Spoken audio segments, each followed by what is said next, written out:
So I'd like to wish Amitai and Carla Anderson a Mazel Tov on behalf of my brother-in-law Gary, my wife Rena, and myself, and thank all the guests for coming for the Sheva Brachot and those who are passing it.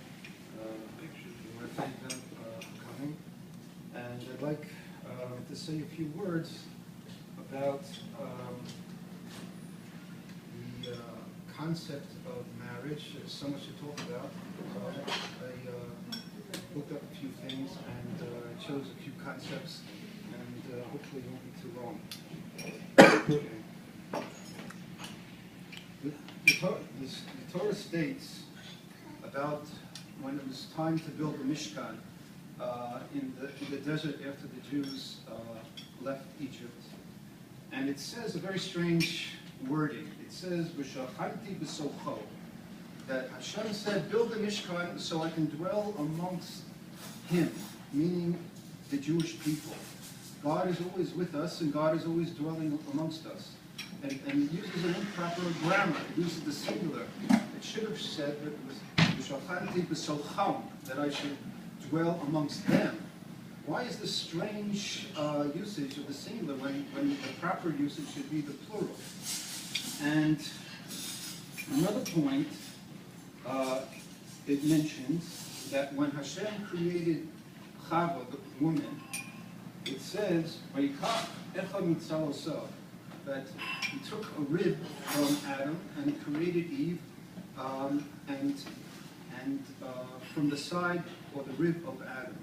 And it says a similar word, mitzal osav, from the word of the Mishkan. It says, "U'etzela ha-Mishkan," and on the side of the Mishkan you should place boards to make the side of the Mishkan. So we see that the word used by the creation of woman and the creation building the tabernacle, the Mishkan, uses the same terminology. It shows us that there's something similar to the two points, to the two situations. And it also says in the Torah, the Torah goes out of its way to emphasize that the women contributed to the building of the Mishkan, which is very unusual for the Torah. The Torah usually does not mention the women when it comes to doing things. But in this particular case, the Mishkan, of the building of the Mishkan, the Torah went way out of its way to emphasize that the women contributed to the Mishkan. They brought all kinds of gifts. And it says that the men came with the women, bringing all kinds of valuable gifts to build the Mishkan. And so therefore, all these points put together tell us that when someone gets married, it's the woman that brings sanctity to the home. She is building a Mishkan, just as the Mishkan is compared to the woman is the one that brings sanctity to the house, and the house of Hashem is just like the Jewish home.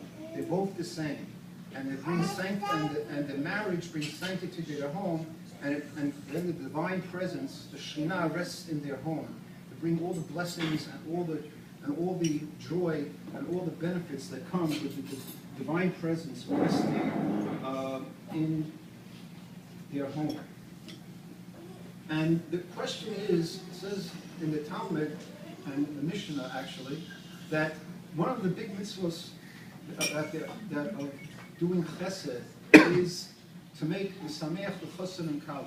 And the commentaries ask, this is a very strange mitzvah.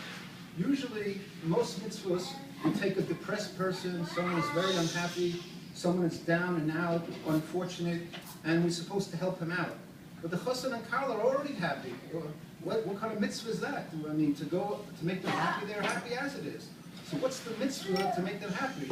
The other people, poor people, sick people, we don't understand that we should try to make them happy. And the answer is that making the chassan and kala happy is, it says in the Talmud, in Gemara Shabbos, Ein hashchina shura ela mitoch simcha. The divine presence cannot rest on any person, a prophet, or any place unless there's happiness there. So we try to make the chassan and kala happy by dancing and praising them and doing all kinds of things, so they should become happy. And this is a happiness of mitzvah, to make that it's to sanctify them with simcha, because holiness is simcha, is happiness, and therefore by making them happy, we ensure that kedusha and holiness is brought to the house, and only then can the divine presence rest in your home. So this is why it's so important to make the chassan kala happy. So how